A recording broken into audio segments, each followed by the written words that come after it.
తిరుపతి జిల్లా రేణిగుంట రిజిస్ట్రేషన్ కార్యాలయంలో భారీ అక్రమాలు చోటు చేసుకుంటున్నాయి. Renigunta joint sub register Shobharani ప్రభుత్వ సొమ్మునైతే స్వాహా చేసింది. ప్రజల నుంచి స్టాంపుల విక్రయం, అలాగే ఎన్కంబరెన్స్ సర్టిఫికెట్లు కూడా జమ చేయకపోవడం, అలాగే 21,53,110 రూపాయలు ప్రభుత్వ ఖజానాకు జమ చేయకపోవడంతో ఆమెపై బదిలీ వేటు పడింది. ఇక స్థానికంగా ఉన్న కొందరు డాక్యుమెంట్ రైటర్ల సహాయ సహకారాలతో శోభారాణి భారీ కుంభకోణం అక్రమాలకు పాల్పడింది.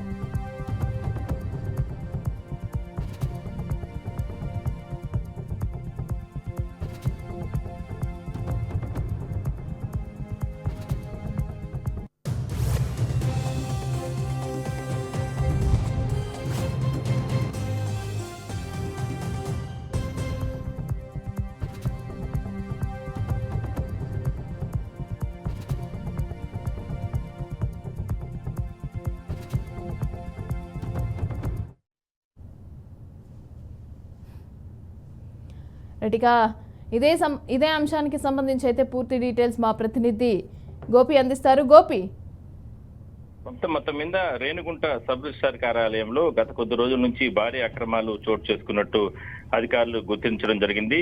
అంటే అక్కడ ఉన్నటువంటి సబ్ రిజిస్ట్రార్ శోభారాణి నేతృత్వంలో జాయింట్ సబ్ రిజిస్ట్రార్ ఆమె అయితే రిజిస్ట్రార్ కి తెలియకుండా అంటే ప్రభుత్వ ఖజానాకు సంబంధించి దాదాపు 21,53,110 రూపాయల వరకు కూడా భారీగా అక్రమాలు చేసినట్లు, ఆ సొమ్మంతా కూడా ప్రభుత్వానికి జమ కాకుండా చేసినట్లు కూడా ప్రస్తుతానికి ప్రాథమికంగా అధికారులు గుర్తించడం జరిగింది. దీనికి సంబంధించి ప్రస్తుతానికి అయితే శోభారాణిని సబ్ రిజిస్ట్రార్ శోభారాణిని ప్రస్తుతానికి సస్పెండ్ చేయడం జరిగింది.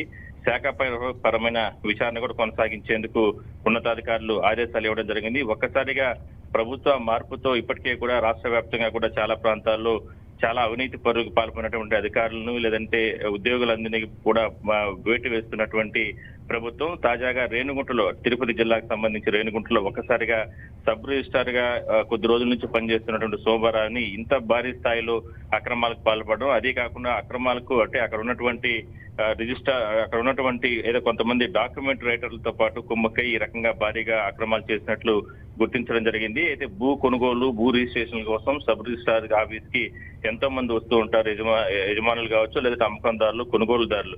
వాళ్ళతో కుమ్మక్కయ్యి అక్రమాలు చేయడమే కాకుండా కనీసం ప్రభుత్వ ఖజానాకు వెళ్లాల్సినటువంటి డీడీలను కూడా అంటే ఖాతాకు సంబంధించిన డీడీలను కూడా పూర్తి స్థాయిలో కూడా జమ చేయకుండా, కట్టకుండా పూర్తి స్థాయిలో కూడా అక్రమాలకు పాల్పడినట్టు కూడా గుర్తించడం జరిగింది. అందువల్లనే దాదాపుగా 21 లక్షల రూపాయల పై వరకు కూడా ఈ ప్రస్తుతానికి లెక్కలు తేలడం జరిగింది. అందువల్లనే ప్రత్యేక ఆదేశాల ప్రకారం ఉన్నతాధికారులు ఆమె పైన చర్యలు తీసుకున్నారు. వెంటనే సస్పెన్షన్ తో పాటు శాఖాపరమైన విచారణ కొనసాగించేందుకు ఆదేశాలు ఇవ్వడం జరిగింది. ఈ 21 లక్షలైనా గతంలో ఇంకా భారీగా అక్రమాలు ఏమైనా జరిగాయా అనే దాని మీద కూడా పూర్తి స్థాయిలో విచారణ అయితే జరుపుతున్నారు. Right, thank you Gopi, thanks for the details.